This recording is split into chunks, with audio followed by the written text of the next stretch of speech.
আচ্ছা, এইচটিএমএল এরও আমাদের ভাষায় যেরকম শব্দ আছে, এইচটিএমএল এর এরকম কিছু সংরক্ষিত কিওয়ার্ড আছে, বেশি না, মোটামুটি 125-30টার মতো আছে। তো এগুলো আবার আমাদের সবগুলা লাগবেও না। মানে সচরাচর ওয়েব ডিজাইন করতে মোটামুটি আপনার সর্বোচ্চ 30 থেকে 35টা ট্যাগ হইলেই রেগুলার যে ওয়েব পেজ এটা ডিজাইন করা যায়। আর বাকিগুলো আপনারা পরে এমনিতেই বুঝতে পারবেন। অর্থাৎ এই যে সংরক্ষিত কিওয়ার্ড যেগুলো বেশি জনপ্রিয়, যে 25-30টা বা 40টা আমাদের ওয়েব ডিজাইন করতে লাগে সাধারণত, এগুলো যদি আপনি শিখতে পারেন, বাকি যেগুলো আছে এগুলো আপনি এমনি দেখলে বুঝতে পারবেন যে এটাতে এইভাবে করা যাবে। বুঝতে পারেন না? তো আমরা এই W3 স্কুলসের এইচটিএমএল ক্লিক করার পরে নিচে যদি আসি, এখানে দেখতে পাবো এইচটিএমএল ট্যাগ লিস্ট। দেখতে পাচ্ছেন? আচ্ছা, এখানে আমাদের ট্যাগের লিস্ট আছে, আলফাবেটিক্যালি সাজানো আছে, এবিসিডি এরকম করে সাজানো আছে। এর মধ্যে থেকে আমাদের যেগুলো বেশি প্রয়োজন ওয়েবসাইট একটা ডিজাইন করতে বা ওয়েব পেজ যদি আমরা ডিজাইন করতে চাই, যেগুলো বেশি প্রয়োজন এগুলো আমরা শিখবো, যেহেতু আমাদের সময় কম। এবং আমরা যদি 25-30টা বা 40টা ট্যাগ শিখি, তাহলে আমরা কি এইচটিএমএল এর যে বেসিক, এটা আমাদের নলেজে চলে আসবে। আর বাকি যে ধরেন আরও 100টা বা 90টার মতো ট্যাগ থাকলো, এগুলো আপনাকে আর আলাদা করে শেখাইতে হবে না। এগুলোকে জাস্ট এগুলো আপনার সামনে জাস্ট উপস্থাপন করলে লিস্টটা এখানে এসে আপনি দেখলেই বুঝতে পারবেন যে এটার কাজ কি। এই W3 স্কুলে কিন্তু এটা প্র্যাকটিস করতে পারবেন ফোন ব্যবহার করে। ঠিক আছে, ফোন ব্যবহার করে আমি যে ট্যাগগুলো এখানে দেখাবো, প্রতিদিন যেগুলো ক্লাসে দেখাবো, এগুলো আপনারা প্র্যাকটিস করতে পারবেন এখানে এসে। যদি আমি ধরেন আমি এইটা একটা আপনাদের দেখাইলাম, শিখাইলাম আজকে, এখন আপনারা এটা বাসায় প্র্যাকটিস করার দরকার আছে কিন্তু, কারণ এগুলো প্র্যাকটিস না করলে মাথায় থাকবে না। তো প্র্যাকটিস করতে আসলে এখানে দেখবেন যে মোবাইল থেকে ওইটা হবে, ট্রাই ইট ইউর সেলফ নামে একটা বাটন আছে। এখানে আসলে কি হবে, এখানে কোড এডিটরটা ওপেন হবে এবং পাশে দেখা যাবে আউটপুট দেখা যাবে। এখানে আমি কোড লিখতে পারবো। ঠিক আছে, এখানে কোড লিখলে আমার এখানে কোড লেখার পরে যদি আমি রান করি, সেটা আবার এই পাশে দেখা যাবে। যেমন এখানে কি আছে, ভিজিট w3schools.com। আমি যদি জাস্ট এখানে লিখে দিলাম ক্লিক মি, রান করলে দেখেন এখানে কি আসলো, ক্লিক মি। ঠিক আছে, তো এইখানে এরকম কোড লিখে এই পাশে আবার আউটপুটও দেখা যাবে। এটা মোবাইলে যাদের একান্ত এখন ডিভাইস বা ল্যাপটপ কম্পিউটার এগুলো নেওয়ার ব্যবস্থা করতে পারতেছেন না, তারা এটা করবেন। ঠিক আছে, আর আমরা যখনই কোনো প্রজেক্ট শুরু করব, সেটা শেখার ক্ষেত্রে হোক আর কাজের ক্ষেত্রে হোক, আমরা আগে একটা কি ফোল্ডার বানাই নিব। তাহলে আমি ওটা দেখাই দিই কীভাবে ফোল্ডারটা বানাবেন। এরকম দিস পিসিতে ক্লিক করবেন, ক্লিক করলে কি দিস পিসি অর্থাৎ এই পিসির যে স্টোরেজ ডিভাইস বা মেমোরি আছে সেটা ওপেন হবে এবং এখানে কিছু পার্টিশন দেখা যাবে। আর এখানে একটা জিনিস অ্যাভয়েড করার দরকার আছে, সেটা হলো দেখবেন কোনো একটা পার্টিশনে এরকম মাইক্রোসফটের যে লোগোটা আছে এটা দেওয়া আছে, এই পার্টিশনটা আমরা অ্যাভয়েড করবো। এই পার্টিশনে আমরা কোনো ঢুকবো না আর কি। ঠিক আছে, তো কোনো একটা পার্টিশনের মধ্যে আমাদের একটা ফোল্ডার বানাইতে হবে। আচ্ছা, এখানে এসে এই ফাঁকা জায়গায় রাইট বাটন ক্লিক করতে হবে মাউসের। ঠিক আছে, মাউসের রাইট বাটন ক্লিক করলে নিউ নামে একটা অপশন দেখা যাবে। এটাতে ক্লিক দিলে এই পাশে মেনুগুলো ফিক্সড হয়ে যাবে। এরপরে দেখবেন যে সবার উপরে ফোল্ডার নামে একটা অপশন আছে, এই ফোল্ডারে ক্লিক করলেই কিন্তু ফোল্ডার একটা ক্রিয়েট হয়ে যাবে।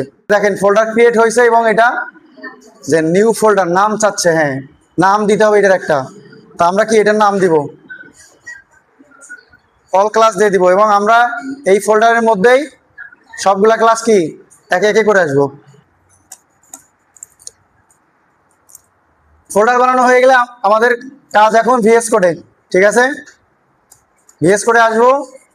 ভিএস কোড ওপেন করার জন্য কি বলছিলাম, সার্চ, এখানে সার্চ অপশন আছে, এখানে গিয়ে ভিএস লিখবেন। কিবোর্ড থেকে ভিএস লিখলে যে ব্লু আইকনওয়ালা ভিএস স্টুডিও কোড বের হবে, এটা আপনাকে ওপেন করতে হবে। ঠিক আছে, হ্যাঁ। আচ্ছা, আর একটা জিনিস, ওপেন করে যদি কোনো কোড দেখতে পান, আগে থেকে লেখা আছে এরকম যদি কোনো কোড দেখতে পান, তাহলে ফাইল থেকে গিয়ে ক্লোজ ফোল্ডার নামে একটা অপশন আছে, লাস্টের দিকে দেখবেন ফাইলে ক্লিক করে ক্লোজ ফোল্ডার নামে একটা অপশন আছে, এটা ক্লিক করে দেন, তাহলে এরকম ব্ল্যাঙ্ক হয়ে যাবে। এখন আমরা আমাদের যে ফোল্ডারটা বানাইলাম না, এটা আমরা এখন যেহেতু এটাতে কাজ করব, এটা আমরা কি এখানে নিয়ে আসবো। ফাইল থেকে ওপেন ফোল্ডারে যাব, ফাইল মেনু থেকে ওপেন ফোল্ডার, এখানে গেলে আমাদের ফোল্ডারটা সিলেক্ট করতে বলবে। ফোল্ডারটা আমরা রাখছি কোথায়, যে যেখানে রাখছেন সেখানে যাবেন, যে যেখানে ফোল্ডারটা ক্রিয়েট করছেন ওখানে যাবেন। গিয়ে ফোল্ডারটাতে ক্লিক করে সিলেক্ট ফোল্ডারে ক্লিক করবেন, তাহলে কি আমার এই ফোল্ডারটা চলে আসছে। ফোল্ডার চলে আসলে এইখানে ফোল্ডারের নামটা দেখতে পাবেন উপরে। আমরা ফোল্ডার ওপেন করে ফেলছি, তাহলে এইখানে দুইটা আইকন আছে দেখতে পাচ্ছেন। আমি যে কার্সরটা যেখানে আছে এখানে দুইটা আইকন আছে, এইদিকে দুইটা, টোটাল 4টা আইকন আছে, তার মধ্যে আমরা দুইটা আইকন নিয়ে কাজ করব। ঠিক আছে, এখানে দুইটা আইকন আছে, দুইটা আইকনে তো মানে আইকনে প্লাস দেওয়া আছে, একটা ফাইল প্লাস আর একটা হলো ফোল্ডার প্লাস। এখন এই প্রজেক্টে আমাদের যখন ফোল্ডার ক্রিয়েট করতে হবে তখন ফোল্ডার প্লাস করে ফোল্ডার বানাই নিব, আবার যখন ফাইল বানাইতে হবে তখন ফাইল প্লাস ক্লিক করে ফাইল বানিয়ে নিব। এখন আমরা এখানে অল ক্লাস বা আপনার নিজেদের নামে একটা করে ফোল্ডার বানিয়ে নিছেন, এখন ক্লাসের নামে আমরা একটা এখানে ফোল্ডার বানাবো, যে সেকেন্ড ক্লাস বা ফার্স্ট ক্লাস এরকম। ঠিক আছে, তো এটা করার জন্য এখানে যে ফোল্ডারের প্লাস আইকনটা আছে এখানে আমি ক্লিক দিলে এখানে একটা টাইপ করার ইনপুট ফিল্ড দিবে। ঠিক আছে, এখানে আমি লিখে দিব ফার্স্ট ক্লাস, লিখে এন্টার মারলে এখানে আমার একটা ফোল্ডার ক্রিয়েট হয়ে গেল। আর ফোল্ডার ক্রিয়েট হলেই দেখতে পাবেন যে এটার পাশে বাম পাশে একটা অ্যারো চিহ্ন আসবে, সেটা left arrow, right arrow, up down যে কোনো অ্যারো হতে পারে। এখন যেহেতু আমরা HTML নিয়ে কাজ শুরু করব, এই জন্য আমাদের কি HTML ফাইল বানাইতে হবে। যেহেতু ফাইলটা বানাবো কোথায়, আমরা যে ফার্স্ট ক্লাস নামে ফোল্ডারটা বানাইলাম না এটার ভিতরে। ঠিক আছে, এবং এই ফোল্ডারটা ওপেন করতে হবে। এখন যেহেতু আমরা সচরাচর যে ফোল্ডারগুলো ওপেন করি ডাবল ক্লিক করে, এটা কি সেই রকমের ফোল্ডার এখানে দেখা যাচ্ছে? তো আমরা এখানে কিভাবে বুঝবো যে ফোল্ডারটা ওপেন আছে না অফ আছে? এটা আমাদের দেখতে হবে, এখানে যে আরো আইকনটা আছে এই আরোটা যদি ডাউন থাকে তাহলে বুঝতে হবে যে এই ফোল্ডারটা কি আছে, ওপেন আছে। আর যদি লেফট থাকে, লেফট অ্যাঙ্গেলটা থাকে, তাহলে বুঝবেন এটা অফ আছে। ঠিক আছে, তাহলে আমরা এটাতে ক্লিক দিব, ডাউন অ্যারোটা কি ডাউন আসছে না, অ্যারোটা দেখতে পাচ্ছেন? তাহলে কি এই ফোল্ডারটা এখন ওপেন হলে আমরা এখন এই ফোল্ডারটাতে কি করব, একটা ফাইল বানাবো। এখন কি করব, এই ফাইল প্লাসে ক্লিক করব। ঠিক ফোল্ডার যেভাবে ক্রিয়েট করছি এখানেও এরকম করে একটা নাম দিব, কিন্তু এখানে একটা ডিফারেন্স আছে। এখানে আমাদের কি করতে হবে, ফাইলের নামের সাথে এক্সটেনশন যুক্ত করতে হবে। সে এক্সটেনশনটা কি, যেহেতু আমরা HTML নিয়ে কাজ করব আমাদের এক্সটেনশনটা হবে কি .html। যেমন আমি যদি লিখি ইন্ডেক্স ডট, মানে যে কোনো নাম দিতে পারি, আমরা সাধারণত ইন্ডেক্স দিই প্রথম ফাইলটা, index.html। এই যে আমরা যখন .html ফাইলে দিব তখন এই ফাইলটার পাশে একটা আইকন আসবে, অ্যাঙ্গেল আইকন, ডাবল অ্যাঙ্গেল। এবং খেয়াল করবেন যে আপনাদের এই নামের পাশে আইকনটা আসছে কিনা, যদি না আসে বুঝতে পারবেন আপনাদের মানে ফাইল বানানো হয় নাই, যদি আসে তাহলে হয়েছে। বুঝতে পারছেন? এবং এই ফাইলের যে নামটা দিব, এই নামটা যদি একাধিক ওয়ার্ডের হয় তাহলে আমরা মাঝখানে স্পেস দিতে পারবো না। যেমন আমি ফোল্ডারে কি স্পেস দিছি না, ফার্স্ট ক্লাস, মাঝখানে স্পেস আছে না, তো ফাইলের নামে আমি এইরকম স্পেস দিতে পারবো না, পুরা ফাইলটা মানে এক জায়গায় লিখতে হবে। একাধিক ওয়ার্ড থাকলেও আমাকে এক জায়গায় লিখতে হবে, মাঝখানে ফাঁকা দেওয়া যাবে না। HTML এর যে স্ট্রাকচার আছে এই স্ট্রাকচার নিয়ে পড়াশোনা করব। এখানে কিছু কোড আছে, যেমন এখানে কি আছে, এগুলাকে বলে প্রোগ্রামিং এর ভাষায় যে বাঁকানো আছে না, লেস দেন, গ্রেটার দেন আছে না, প্রোগ্রামিং এর ভাষায় এগুলাকে বলে অ্যাঙ্গেল ব্র্যাকেট। হ্যাঁ, অ্যাঙ্গেল ব্র্যাকেট। তো এখানে অ্যাঙ্গেল ব্র্যাকেটের মাঝখানে যে লেখাগুলো আছে HTML, এই ব্র্যাকেট সহ, অ্যাঙ্গেল ব্র্যাকেট সহ এই লেখাগুলোকে বলে ট্যাগ। ঠিক আছে, ট্যাগ বলে। তো প্রত্যেকটা ট্যাগের মানে বেশিরভাগ ট্যাগের, দুই একটা ব্যতিক্রম আছে, সবগুলা ট্যাগেরই কি আছে, একটা ওপেন এবং একটা ক্লোজ ফরম্যাট আছে। ঠিক আছে, ওপেনটা কীরকম, অ্যাঙ্গেল ব্র্যাকেট ওপেন আছে, এরপরে HTML বা ওই ট্যাগের নামটা লিখতে হবে, এরপরে কি ক্লোজ অ্যাঙ্গেল ব্র্যাকেট, এটা দেওয়া হয়ে গেল। এখন এই ট্যাগটা ক্লোজ করতে গেলে ওই সেম জিনিসটা আমার লিখতে হবে, কিন্তু এই টেক্সটটার সামনে, নামটার সামনে একটা স্ল্যাশ দিতে হবে। বুঝতে পারছেন?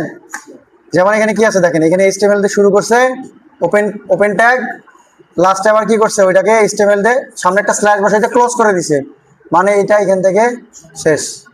এরপরে আবার দেখেন হেড লিখছে না, এই যে দেখেন এখানে হেডটা ক্লোজ করে দিছে। এখানে টাইটেল লিখছে না, এই যে এখানে টাইটেল ক্লোজ করে দিছে। অর্থাৎ আমরা HTML এর কাজ করতে যাই বা শিখতে যেয়ে যে কোডগুলো, যে ট্যাগগুলো লিখবো, খেয়াল রাখতে হবে আমাদের, যখন যেটা ওপেন করব তখন সেটা ওখানেই ক্লোজ করে দিব। নাহলে কি হবে, যদি চিন্তা করি যে আমি আগে HTMLটা লিখলাম, তারপরে হেড লিখে, টাইটেল লিখে, হেড লিখে, বডি টডি, এরপরে শেষে আবার HTMLটা ক্লোজ করব, তাহলে কি ওই ক্ষেত্রে ভুল হইতে পারে, মানে মনে থাকবে না, ভুল হইতে পারে। এই জন্য যখন যে ট্যাগটা লিখবেন সেই ট্যাগটা কি করতে হবে, ওখানে সাথেই ক্লোজ করে দিয়ে ইন্টারভেলে মাঝখানে ফাঁকা জায়গা বের করে আবার ওইটার ভিতরে লিখবো। আচ্ছা, আমি দেখাই দিই। ধরেন আমি এখানে একটা এইচটিএমএল কোড লিখলাম, যদিও এখানে অটো ওঠে, ঠিক আছে, ভিএস কোডের এক সুবিধা। তার আগে স্ট্রাকচারটা দেখাই। এরকম ওপেন করলে আপনাকে ওখানে অফ করতে হবে যদি অটো না হয়, ঠিক আছে। এখন স্ট্রাকচারটা কীরকম এইচটিএমএল এর, এখন এইচটিএমএল এর ভার্সন 5 চলতেছে, এইচটিএমএল 5। এর আগে 4, 3 এগুলো ভার্সন ছিল। তো এইচটিএমএল 5 চলতেছে। 5 এর এই যে উপরে ডক টাইপ এইচটিএমএল নামে একটা এক্সক্লেমেটরি চিহ্নতে ডক টাইপ এইচটিএমএল আছে অ্যাঙ্গেল ব্র্যাকেটের মধ্যে। এটা হলো ডকুমেন্ট নির্দেশক, অর্থাৎ এইটা যে এইচটিএমএল 5 ব্যবহার করতেছে এই পেজটা, মানে এই পেজে যে কোডগুলো লিখবো এগুলা কিসের কোড হবে? ডকুমেন্ট টাইপ হবে, কিন্তু এটা হবে এইচটিএমএল 5 এর। এখানে এইচটিএমএল 4 এর ডেপ্রিকেটেড যে কোডগুলো আছে, অর্থাৎ যে ট্যাগগুলো বাতিল করা হয়েছে, 4 এ কিছু ট্যাগ ছিল, এগুলা 5 এ এসে কি করা হয়েছে? বাতিল করা হয়েছে, কিছু নতুন অ্যাড করা হয়েছে। তো এইটা যদি আমরা দিই ডক টাইপ এইচটিএমএল, উপরে যদি এটা লিখে দেই, ডিক্লেয়ার করে দেই, ঘোষণা দিয়ে দেই যেটা ডক টাইপ এইচটিএমএল, তাহলে কি হবে? পুরাতন যেগুলো ডেপ্রিকেটেড বলতে বাতিল যেগুলো হয়ে গেছে, এই ট্যাগগুলো আর কাজ করবে না এখানে।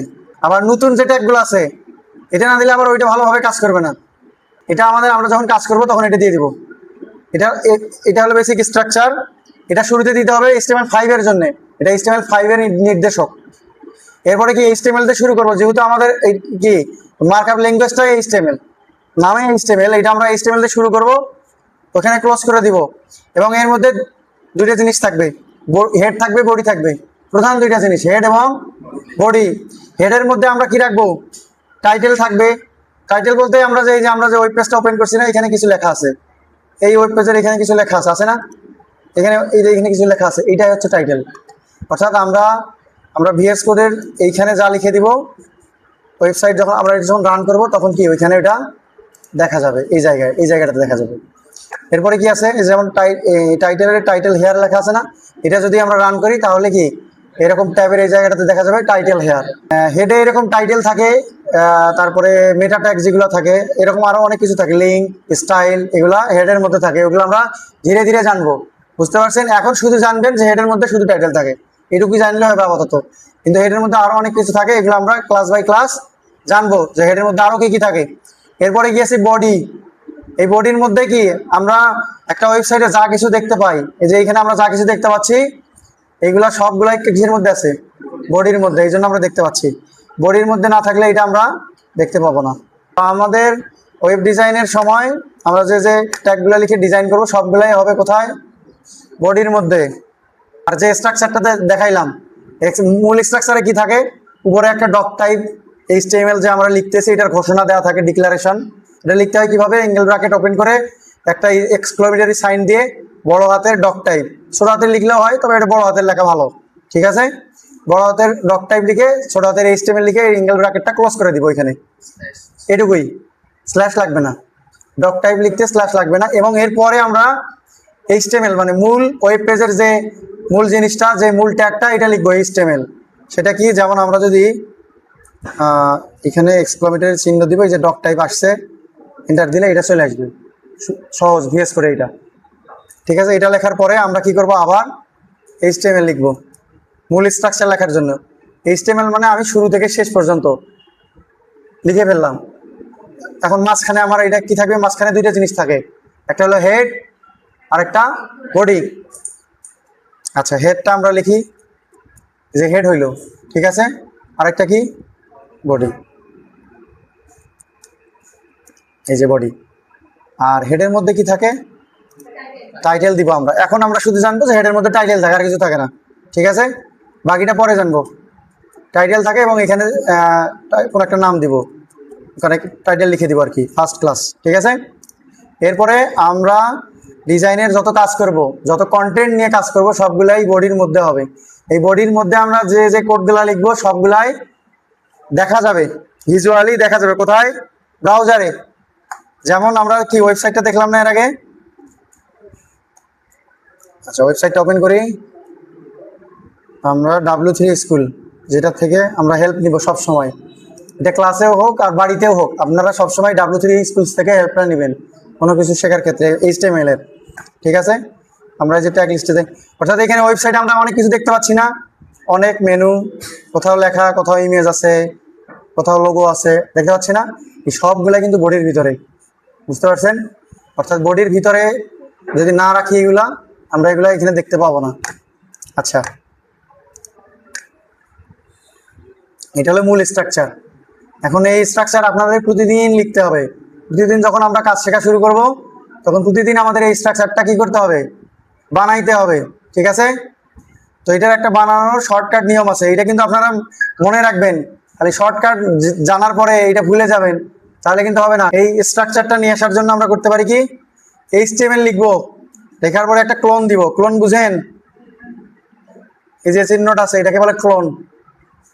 এটার পরে একটা 5 দিব, দেওয়ার পরে এন্টার চাপলে আমাদের স্ট্রাকচারটা চলে আসবে, ঠিক আছে? এখানে এক্সট্রা কিছু জিনিস দেখতে পাবেন হেডের মধ্যে, এগুলো আপনারা চাইলে বাদ দিতে পারেন, থাকলেও কোনো সমস্যা নাই। আপাতত ওইটা নিয়ে মাথা ঘামানোরও কোনো দরকার নাই। তবে নতুন কিছু কিছু জিনিস আসছে, এগুলো আপাতত আপনাদের বোঝার দরকার নাই। এগুলো আমরা ধীরে ধীরে শেষের দিকে যখন যাব, ধীরে ধীরে জানবো, ধাপে ধাপে, একসাথে এখনই জানার প্রয়োজন নাই।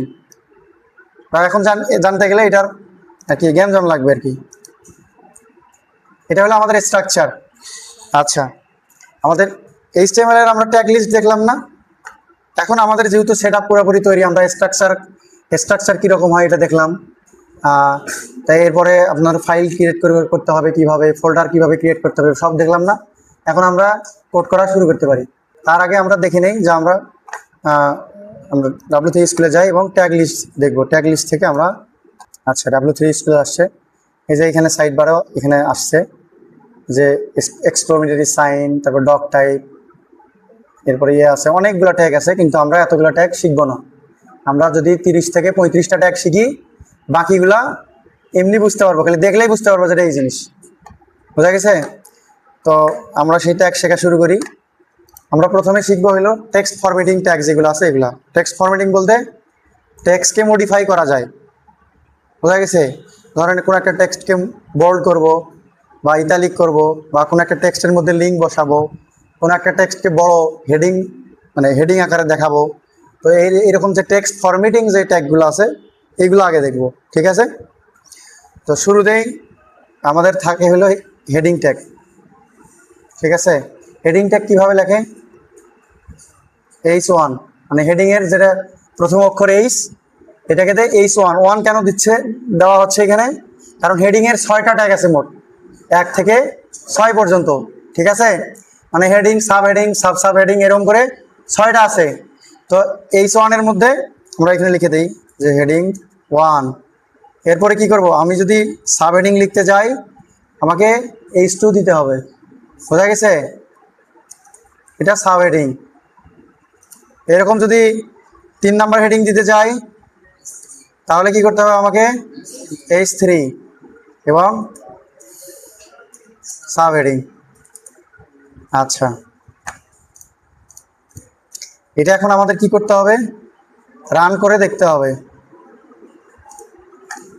আমরা যেখানে ফোল্ডারটা বানাইছি সেখানে যাব, যেখানে ক্লাসেস আছে, ফার্স্ট ক্লাস আছে, এখানে আমার ফার্স্ট ক্লাস HTML আছে না? এটা ওপেন করব। এই যে এখানে দেখা যাচ্ছে আমরা বডির মধ্যে যে ট্যাগ দিয়ে যে লেখাগুলো লিখছি, দেখা যাচ্ছে না?